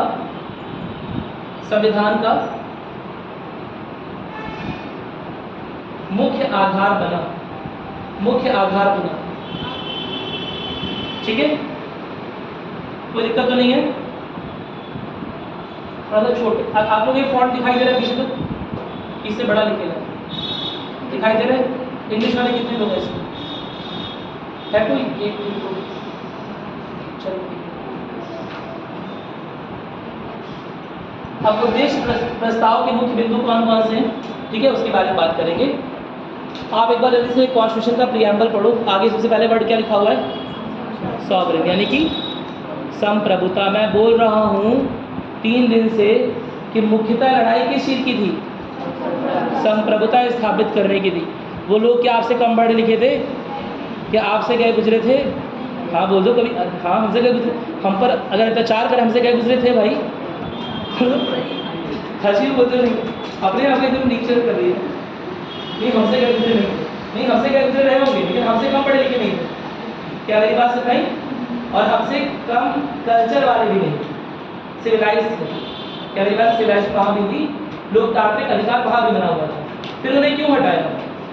इतने अच्छे भले लोग थे, अरे बोलो, क्यों सजाया क्रांतिकारियों? बदलाव, हाँ हाँ हाँ, संप्रभुता को स्थापित करने के लिए। मेरी बात सुनाई? वो हमसे गैरगुजर नहीं बोलेंगे, सॉरी, लेकिन हमसे पढ़े लिखे तो कतई कम नहीं, है ना। और उनके पास अनुभव भी था देश की सरकार को चलाने का, लोकतांत्रिक व्यवस्था में काम कैसे होता है वो सब देखने का। उसके पहले तो हम लोग ने राजाओं और नवाबों के बीच में काम किया है ना, हमारे देश के लोगों ने उसके पहले राजाओं, नवाबों और महाराजों के बीच में काम किया है। तो क्या उन्हें लोकतांत्रिक प्रणाली का आधार बना था? नहीं बना था। कहीं ना कहीं आप बोल सकते हैं कि लोकतांत्रिक प्रणाली के स्थापन में ब्रिटिश हुकूमत का कुछ ना कुछ रोल तो रहा ही। क्या मेरी बात समझ में आ गई? कोई दिक्कत तो नहीं है ना? ठीक है।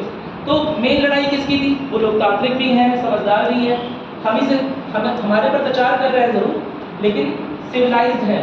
हमारे पर प्रचार कर रहे हैं, जो भी कर रहे हैं, लेकिन सिविलाइज्ड है। सिविलाइज्ड होने में कोई कमी नहीं है। आपको याद होगा मैंने बताया था कि जो किताब उन्होंने लिखी थी कौन सी थी?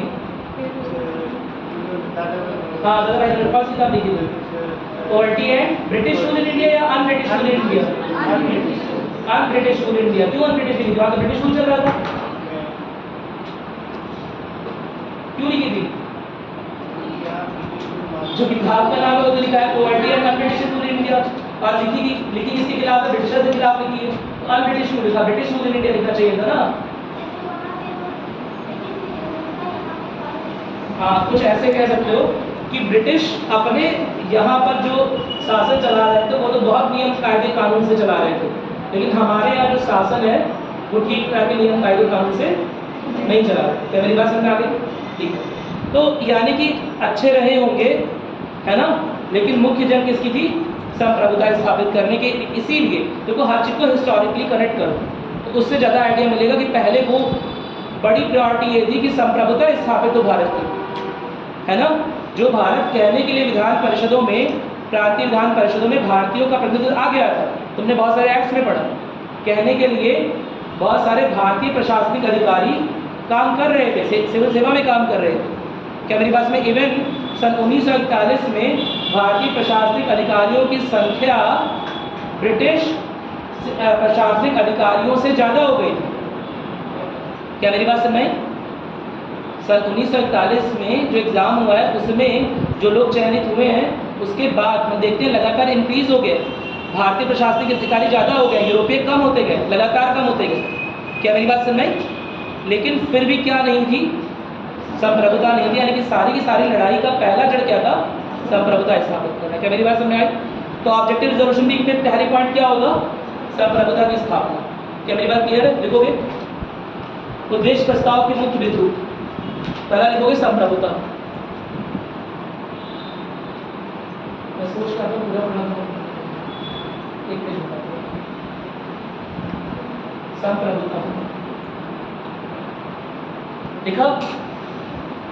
संप्रभुता में क्या लिखोगे? भारत को एक स्वतंत्र और संप्रभु गणराज्य बनाने का संकल्प। ये ऑब्जेक्टिव रिजोल्यूशन मतलब क्या होता है? संकल्प। ठीक है, तो ऑब्जेक्टिव रिजोल्यूशन एक तरह का संकल्प ही था। ठीक है,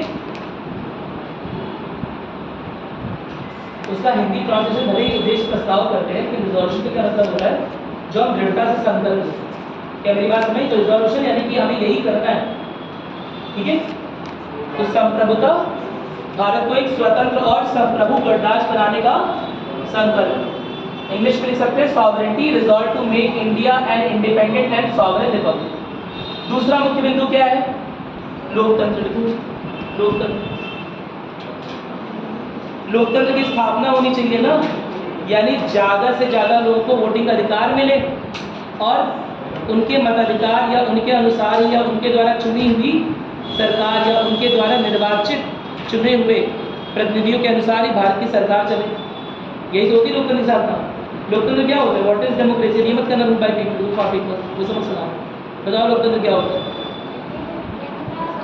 कोई देश लोकतंत्र है कि नहीं है कैसे पता चलेगा? जनता का शासन। अब जो देश में मिलिट्री का रूल चल रहा है और मिलिट्री का आदमी भी वही की जनता है कि बाहर से आगे एलियन आदमी है? वो जो राजा राजशाही नीति चल रही है, वो जो राज परिवार 2-4 जगह बैठे हुए हैं हाईएस्ट पोस्ट पर और चला रहे हैं, वो लोकतंत्र नहीं है क्या? वो भी तो वहीं की जनता है, राजा जनता नहीं है। राजा वो भी तो वहीं है, पीपल्स में से एक है, वहीं के लोगों में से एक है। तुम्हारा सारा आर्ग्यूमेंट ही खत्म हो रहा है। हाँ बोलो।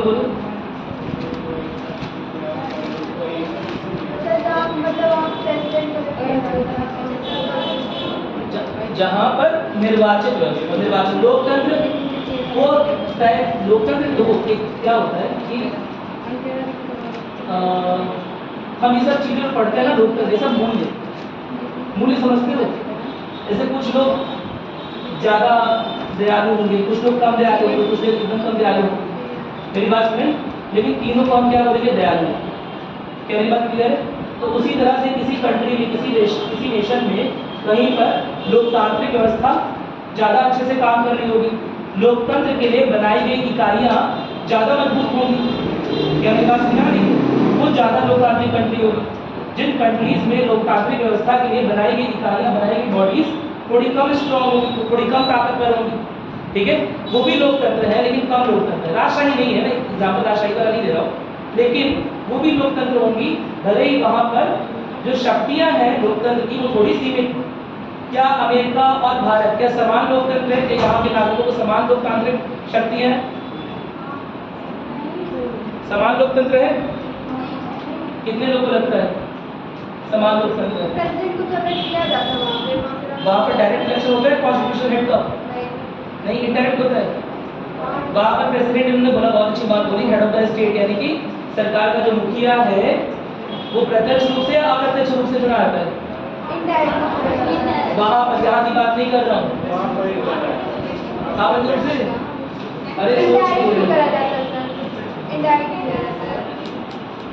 थोड़ा क्वेश्चन और सिंपल करते हैं, एकदम सिंपल क्वेश्चन बना रहे हैं।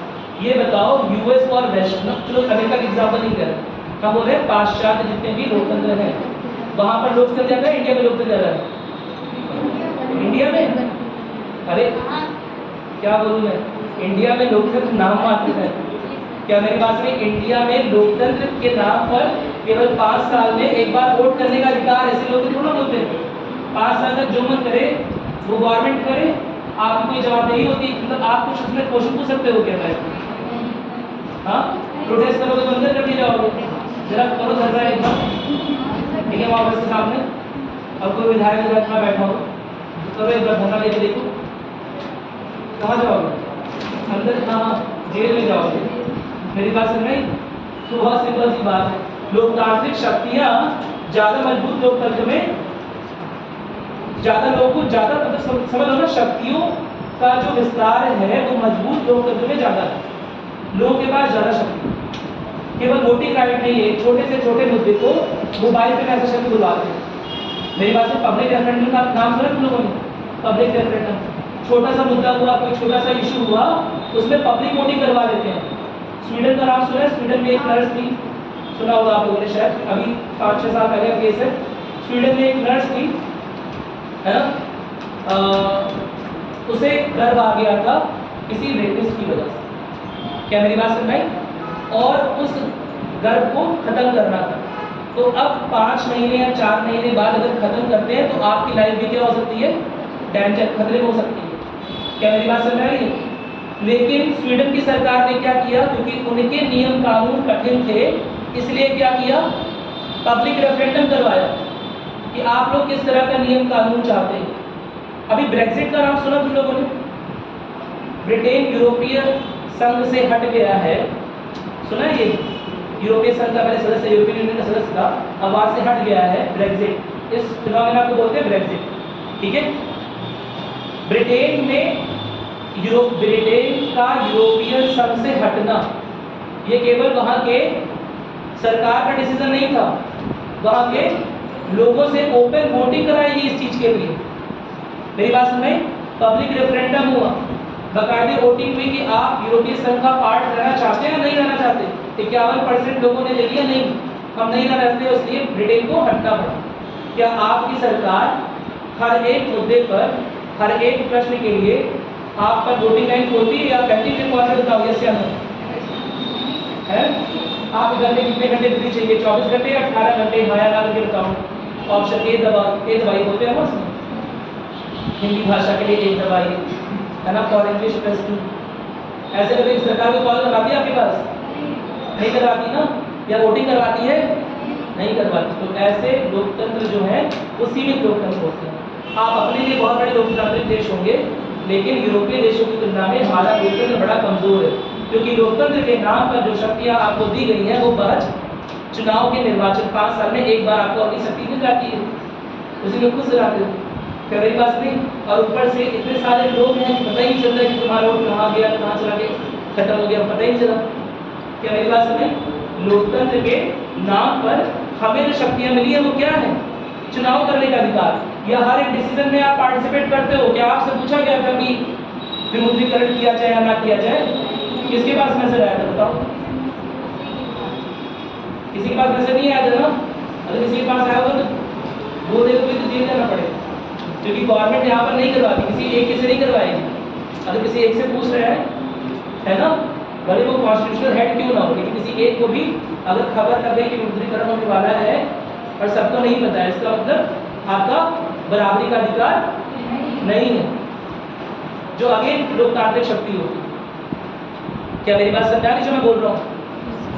लोकतंत्र हमारे यहाँ भी है, लोकतंत्र ब्रिटेन में भी है और लोकतंत्र यूएस में भी है, लेकिन इनके अधिकार शक्तियाँ, इन लोकतंत्र की सीमाएं, है ना, कहीं पर ज़्यादा विस्तृत है, कहीं पर सीमित। क्या मेरी बात क्लियर है? कई बार यूरोपीय अखबार जैसे Washington post, New York post, New York times आता है, वो हमारे यहाँ के लोकतंत्र का मजाक उड़ाते बोलते हैं कि ये अर्ध विकसित लोकतंत्र है, क्योंकि इसमें बहुत सारी पॉलिसीज़ के लिए, बहुत सारे स्कीम्स के लिए लोगों का निर्णय, लोगों का मत नहीं जाना चाहता है। बार बार लोगों को क्या करना पड़ता है? अपने मतों को जताने के लिए आंदोलन या प्रोटेस्ट करना पड़ता है। क्या मेरी बात समझ आ गई? अरे बोलो, समझ आ गया? लोकतंत्र एक, समझ रहा हो ना, लोकतंत्र को अचीव करने का एक जरिया है निर्वाचन। मेरी बात सुनी? एक दूसरा जरिया है आरटीआई। आरटीआई नाम सुना है? सूचना का अधिकार। इसमें नागरिकों के पास कुछ अधिकार हो गए कि गवर्नमेंट क्या कर रही है, क्या नहीं कर रही है, कौन से विभाग क्या कर रहा है, उसके बारे में कुछ सूचना आप बहुत सारी जगह से दे सकते हो। क्या मेरी बात सुनी? यह सब बॉडीज हैं जो कि लोकतंत्र को शक्तिशाली बनाती है। क्या मेरी बात समझ आ रही है? और जितना ये सारी बॉडीज रहेंगी उतना ही लोकतंत्र शक्तिशाली होगा, क्योंकि अपने यहाँ इस तरह की बॉडीज कम है, इसीलिए अपने यहाँ का लोकतंत्र उतना मजबूत नहीं कहा जाता। बड़ा लोकतंत्र जरूर है, मेरी बात सुने, बड़ा लोकतंत्र जरूर है, इतना बड़े इलेक्शन करवा रहे हैं, लेकिन मजबूत लोकतंत्र जितना ज़्यादा लोगों के पास अधिकार रहेंगे और किसी भी पॉलिसी को लेकर, किसी भी स्कीम को लेकर, किसी भी योजना को लेकर क्या सरकार कभी आपका जवाब मिल रहा है? तो बताओ, नहीं खड़ाती ना, नॉर्मली तो नहीं खड़ा रहती, चाहे कितनी बड़ी पॉलिसी चेंज कर रही हो। क्या मेरी बात सुन रही? अरे बोलो, क्योंकि यहाँ पर सरकार खुद ही बोलती है हम रिप्रेजेंटेटिव आप चुनकर आए हैं, यानी कि हमारा जो मत है वो कहीं ना कहीं हमारी जनता से ही आ रहा है। क्या मेरी बात क्लियर है? मेरी बात समझ आ रही है? तो जब लोकतंत्र बोलते हैं तो हम ये भी समझेंगे कि लोकतंत्र यानी कि क्या सभी समान लोकतंत्र है, गणतंत्र, या इसका मतलब क्या हो गया कि सभी समान गणतंत्र नहीं, कोई देश ज़्यादा लोकतांत्रिक होगा, कोई देश थोड़ा कम लोकतांत्रिक या सीमित लोकतंत्र भी हो सकता है। क्या मेरी बात समझ आ गई? इसमें कोई दिक्कत नहीं है ना? सारे देश एक बराबर के लोकतंत्र नहीं होते, हालांकि होना चाहिए और कोशिश करते रहनी चाहिए कि ज़्यादा से ज़्यादा लोकतांत्रिक अधिकार हो लोगों के पास, लेकिन होता नहीं। क्या मेरी बात समझ आ गई? सेकंड हो गया जैसे लोकतंत्र के बारे में, सभी शक्तियों का स्रोत कौन है? जनता। जनता है, क्लियर से देखो, लोकतंत्र यानी कि सभी शक्तियों का स्रोत जनता है। मैं तुमसे एक बहुत सिंपल सा क्वेश्चन पूछ रहा हूँ, मैंने यहाँ लिखा हुआ है ब्रिटिश रेजोल्यूशन के अकॉर्डिंग सभी शक्तियों का स्रोत जनता है, लेकिन मैंने वो आदमी जो अभी 4 दिन पहले पढ़ा के गया हूँ कि संविधान सबसे बड़ी शक्तियों का स्रोत है। तो अगर मैं तुमसे एक प्रश्न पूछूं कि लोकतंत्र में शक्ति का स्रोत कौन है, जनता या संविधान? संविधान। संविधान जनता को शक्ति दे रहा है। संविधान का रूप रूल ऑफ लॉ बोलते हैं। और बताओ, दिमाग में और है यार, रैपिड फायर नहीं है, कानून प्रॉपर्टी वाला नहीं हो रहा है कि 5 सेकंड के अंदर आंसर दे, बस समय ले लो, आधा 1 मिनट का, है ना, दिमागी कसरत करना थोड़ा सा। बताओ,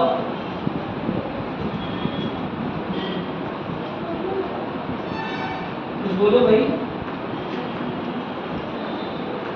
अभी 4 दिन पढ़ा के गया हूँ। हाँ सर, संविधान ही सब शक्तियों का स्रोत है। इस समय पढ़ा रहा हूँ जनता शक्ति का स्रोत है। हाँ सर, जनता ही शक्ति का स्रोत है। तो है कौन नहीं, कौन बड़ा है कौन छोटा है? संविधान या जनता? संविधान बड़ा है, जनता छोटी है। जनता के लिए तो संविधान बनाया है। आगे की बात आपको कंफ्यूजन जायज है ना। देखो संविधान को जो शक्तियां भी प्रदान हो रही है, संविधान को भी अधिकार किससे आ रहा है? उस जनता से आ रहा है जिसने उस प्रस्तावना पे साइन किया हुआ है, उन प्रतिनिधियों से आ रहा है जिन्होंने उस प्रस्तावना में साइन किया हुआ है। 284 लोग थे जो कि विभिन्न समुदायों को, 284 मेंबर्स थे जो संविधान 299 मेंबर्स में हुआ, लेकिन जो उस दिन प्रेजेंट थे वहां पर, कुछ लोग होते हैं चाहे कितनी भी इंपॉर्टेंट क्लास और इंग्लिश कर देंगे, है ना, बारिश हो रही है, गर्मी ज्यादा लग रही है, चाहे कितनी भी इंपॉर्टेंट क्लास मिस कर दे कुछ लोग, तो उस दिन संविधान पे होना था साइन। समझा? 24 जनवरी 1950 को संविधान का अंतिम सत्र था, 11वां सत्र था, अंतिम सत्र था, और उस दिन होना था संविधान की प्रस्तावना पे साइन। ठीक है, लेकिन इतने इंपॉर्टेंट डे पे भी 15 लोग क्या हो गए? एब्सेंट हो गए। क्या मेरी बात सुन रहे हैं? तो 299 ओवरऑल मेंबर्स थे जिन्होंने संविधान सभा में हिस्सा लिया और संविधान को बनाने में हेल्प की, है ना। लेकिन 284 मेंबर्स का ही साइन है किस पर? प्रस्तावना पर। पहली बात। दूसरी बात क्या है कि 284 जो मेंबर्स हैं ये प्रतिनिधित्व थे ना, प्रतिनिधि थे कहीं ना कहीं भारतीय समाज को, भारतीय समुदायों को, है ना, बहुत सारी कैटेगरीज को, हर तरह के वर्गों को, समझ आओ ना, रिप्रेजेंट कर रहे थे, इनका प्रतिनिधित्व कर रहे थे। ठीक है, क्या मेरी बात क्लियर है? और इन्होंने खुद को संविधान दिया है। संविधान को भी शक्ति कहाँ से आ रही है? एक तरह से जनता द्वारा या जनता के प्रतिनिधित्व द्वारा। क्या मेरी बात सुन रहे हैं? हाँ, दोनों ही इक्वल है, लेकिन नहीं, संविधान को सॉवरेन मानेंगे, बात सही है। जब भी ऐसा क्वेश्चन आएगा बाई चांस में, तो क्या बोलोगे? संविधान सुपर नहीं, संविधान ही सुप्रीम पावर। क्या मेरी बात सुन रहे हैं? लेकिन संविधान को भी शक्तियां किससे आ रही हैं? जनता से आ रही है। जनता ने साइन किया है, जनता के प्रतिनिधियों ने, 284 प्रतिनिधियों ने साइन किया है कि वो संविधान लागू हो, तब संविधान लागू हुआ है। अगर वो साइन ना होता तो संविधान लागू रहता क्या?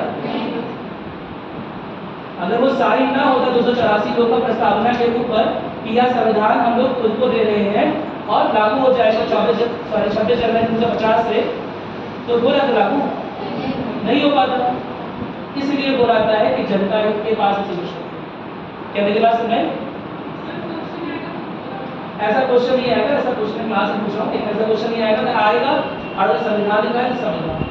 क्या मेरी बात? अगर संविधान ऑप्शन में नहीं है बाई चांस, तो जो अल्टीमेटली सोर्स ऑफ संविधान की भी शक्तियां कहीं से आ रही है ना। क्या मेरी बात सुन रहे हैं? संविधान की भी शक्तियां कहीं ना कहीं से आ रही है, तो वो क्या है? जनता। कोई दिक्कत तो नहीं है ना? इतना नोट कर लिया डेमोक्रेसी के बारे में।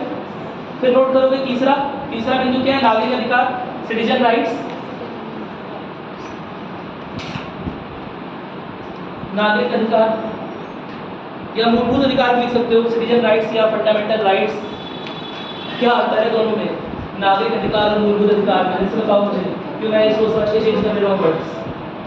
ऐसे बोल दिया मैंने मूलभूत अधिकार और नागरिक अधिकार। अगर मुझे लिखना होता वहाँ मूलभूत अधिकार लिखता, वहाँ में नागरिक अधिकार लिखा हुआ है। जो ऑब्जेक्टिव रिजोल्यूशन में उन्होंने दिया वो नागरिक अधिकार के बारे में, लेकिन बाद में जब चर्चा हुई तो यह लगा कि कुछ अधिकार तो जो नागरिक नहीं है, जो बाहर से आए हुए लोग हैं, उनके पास भी होना चाहिए कि नहीं होना चाहिए?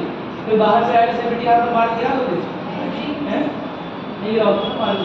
उसके बाद जो राइट टू लाइफ है, जीवन जीने का अधिकार है, अकारक तो नहीं करोगे कुछ अगर करोगे तो। क्या मेरी बात समझ में? क्या उसे अरेस्ट कर लोगे? ऑफ कोर्स नॉट, है ना, पॉसिबल नहीं है। उसके पास भी कुछ अधिकार है जो कि उसे अगेन कौन प्रोवाइड कर रहा है?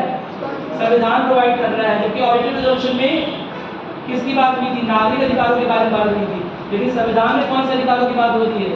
मूलभूत अधिकारों के बारे में बात होती है। हालांकि नागरिकों को, बाहर के नागरिकों से कुछ एक्स्ट्रा अधिकार प्राप्त है, लेकिन उस बारे में तब बात करेंगे जब हम मूलभूत अधिकारों के बारे में पढ़ेंगे। क्या मेरी बात समझ? कोई दिक्कत तो नहीं है ना? नोट कर लिया नागरिक अधिकार कौन कौन से? न्याय, स्वतंत्रता, समानता और बंधुत्व सुनिश्चित करना। लिखा? न्याय, स्वतंत्रता, समानता, बंधुत्व सुनिश्चित करना। ठीक है, कोई दिक्कत नहीं है इसमें। आगे बढ़े, चौथा पॉइंट लिखोगे अल्पसंख्यक संरक्षण। अल्पसंख्यक संरक्षण जल्दी नोट करो, अल्पसंख्यक संरक्षण। थोड़ा बड़ा कर दूं इसे, ये दिखाई दे दे। अल्पसंख्यक संरक्षण सभी अल्पसंख्यकों कॉमा पिछड़े और आदिवासी वर्गों, सभी अल्पसंख्यकों कॉमा पिछड़े और आदिवासी वर्गों के अधिकारों की रक्षा, के अधिकारों की रक्षा।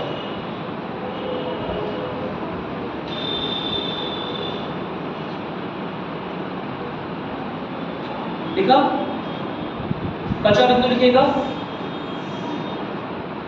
फेडरल स्ट्रक्चर यानी कि संघीय व्यवस्था। केंद्र और राज्यों के बीच में, केंद्र और राज्यों के बीच में शक्तियों का वितरण, केंद्र और राज्यों के बीच में शक्तियों का वितरण, इसी को बोलते हैं फेडरल सिस्टम या संघीय व्यवस्था। ठीक है, जहां सारी की सारी शक्ति केंद्र के पास, ना केंद्र के पास हो ना ही राज्यों के पास। ठीक है, 1935 के एक्ट में हमने देखा था कि प्रोविंशियल ऑटोनॉमी यानी कि प्रांतों की स्वायत्तता की बात हो रही थी, और उस समय जो सूचियां बनाई थी, है ना, क्या आपको निकाल सकते हैं 1935 का एक्ट? पेज पर रखिए, लिखा है इसी कॉपी में 1935 के एक्ट में देख के बताइए कि केंद्र के पास, संघ के पास जो सूची है उसमें कितने अधिकार क्षेत्र हैं, और जो प्रोविंशियल प्रांतों के पास जो सूची है उसमें कितने अधिकार क्षेत्र हैं? केंद्र के पास 59 और संघ के पास देखिए सही लिखा है आपको?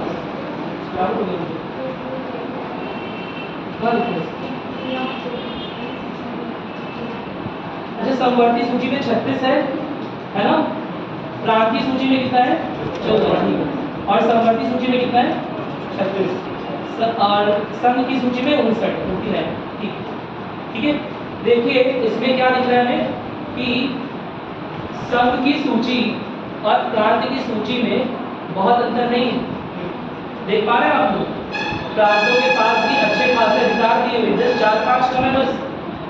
क्या मेरी बात क्लियर है? ऐसा क्यों है?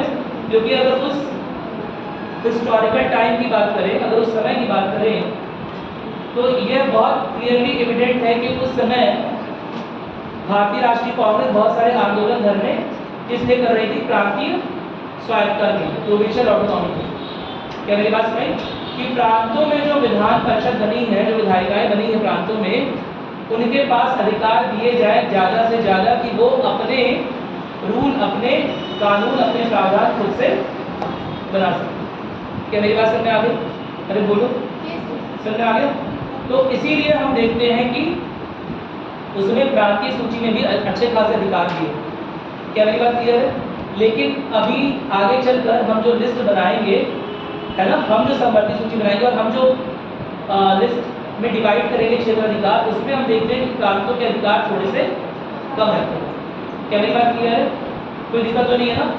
तो क्योंकि हमने प्रांतों के अधिकार थोड़े कम कर दिए, इसलिए जितना मजबूत संघ होना चाहिए था उससे थोड़ा कम मजबूत नहीं। हमारे मजबूती किसी एक और बात पर निर्भर करती है, मजबूती बोलूँगा सॉरी, हमारे मजबूती एक और बात पर निर्भर करती है। यहाँ केवल संघों के संघ के पास शक्ति की केंद्रीकरण की बात नहीं है। प्रांतों के पास भी शक्ति है, संघ के पास भी शक्ति है, लेकिन कहीं ऐसा हो सकता है। देखो भारत में क्या है, बताया भी था कि बहुत ज़्यादा डाइवर्सिटी, बहुत ज़्यादा विविधता है, भाषा को लेकर, धर्म को लेकर, शैली को लेकर, है ना, हर चीज़ को लेकर बहुत सारी विविधताएं भारत में। तो कभी ऐसा ना हो जाए कि किसी प्रांत को आपने इतने अधिकार दे दिए कि वो अलगाव की डिमांड करने लगे, मांग करने लगे। क्या मेरी बात सुन रहे हैं? क्या मेरी बात सुन रही? क्योंकि अगर वो अलगाव की डिमांड कर रहा है तो ऐसे में एकता और अखंडता खतरे में आ जाएगी। क्या मेरी बात क्लियर हो रही? तो इसीलिए कुछ ऐसी शक्तियाँ भारत के संघ यानी कि भारत के केंद्र सरकार के हाथ में दी गई, जैसे बहुत सारी शक्तियाँ जो है वो प्रांत सरकारों के पास ना जाए। ऐसे संघ को बोलते हैं कि इसका ढांचा तो संघीय है, लेकिन इसका झुकाव जो है कहीं ना कहीं केंद्र की ओर। मेरी बात समझ में आ गई? इसमें जो ज़्यादा शक्तियाँ हैं कहीं ना कहीं केंद्र के पास। कोई समस्या नहीं है इसमें। अभी इसके बारे में और डीप में पढ़ेंगे, जब सूचियों के बारे में पढ़ेंगे। इतना लिख लिया, संघीय व्यवस्था केंद्र और राज्यों के बीच में शक्तियों का बंटवारा, कोई दिक्कत तो नहीं है। जो जितना मजबूत, देखिए इंग्लिश में क्या होता है कि संघ को दिखाने के लिए हम दो शब्दों का इस्तेमाल करते हैं, फेडरेशन और यूनियन। तो जब फेडरल वर्ड बोलते हैं, फेडरेशन वर्ड बोलते हैं, तो वो दिखाता है कि राज्यों के पास मतलब अच्छी खासी शक्ति है, राज्यों के पास इतनी शक्तियां हैं कि समय आने पर वो केंद्र से अलग हो सकता है और खुद का नया राष्ट्र बना सकता है। क्या मेरी बात समझ में आ गई? उसे हम बोलते हैं फेडरेशन। क्या बोलते हैं? फेडरेशन। और बोलते हैं दूसरा संघ के लिए एक शब्द आता है यूनियन। यूनियन में जो इंडिया है, उस संघ की शक्तियों को इस तरह से राज्यों और केंद्र के बीच में इस तरह से बंटवारा होता है कि केंद्र के पास कुछ हद तक अधिक शक्तियां रखी जाती हैं, क्योंकि इतनी ज़्यादा विविधता है कि कब कौन सा राज्य आगे चलकर, है ना, गलत हाथों में पड़ जाए या गलत तरह से मोटिवेट हो जाए और अलगाव की मांग करने लगे। इसीलिए केंद्र सरकार के पास कुछ एक्स्ट्रा शक्तियाँ हों। क्या मेरी बात क्लियर है? ऐसे संघ को इंग्लिश में बोलते हैं यूनियन। क्या मेरी बात क्लियर है? तो इंडिया और अमेरिका में सबसे बड़ा डिफरेंस यही है, हिंदी में देखोगे तो वो भी राज्यों का संघ है, ये भी राज्यों का संघ है, लेकिन India is a union of state, not federation of state, और अमेरिका जो है it is a federation of state, not union of state. क्या मेरी बात समझ में आ गई? कोई दिक्कत तो नहीं है इसमें, और डीप में आइए, परेशान मत होइए, है ना। अभी हल्का सा आइडिया दिया है बस, फेडरल स्ट्रक्चर के बारे में और बातें करेंगे, परेशान मत होइएगा। एक दो पॉइंट और लीजिए जिसे अंतर्राष्ट्रीय सहयोग,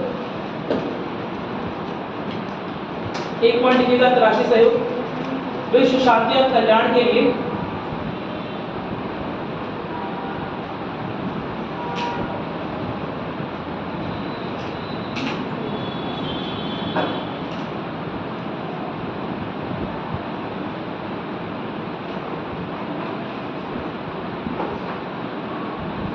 विश्व शांति और कल्याण के लिए अंतर्राष्ट्रीय सहयोग को प्रोत्साहन, अंतर्राष्ट्रीय सहयोग को प्रोत्साहन।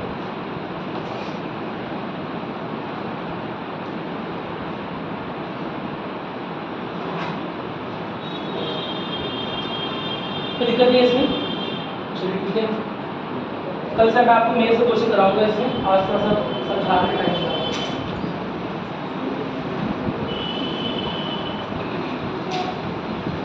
लिख लिया ना, तो छूट गए।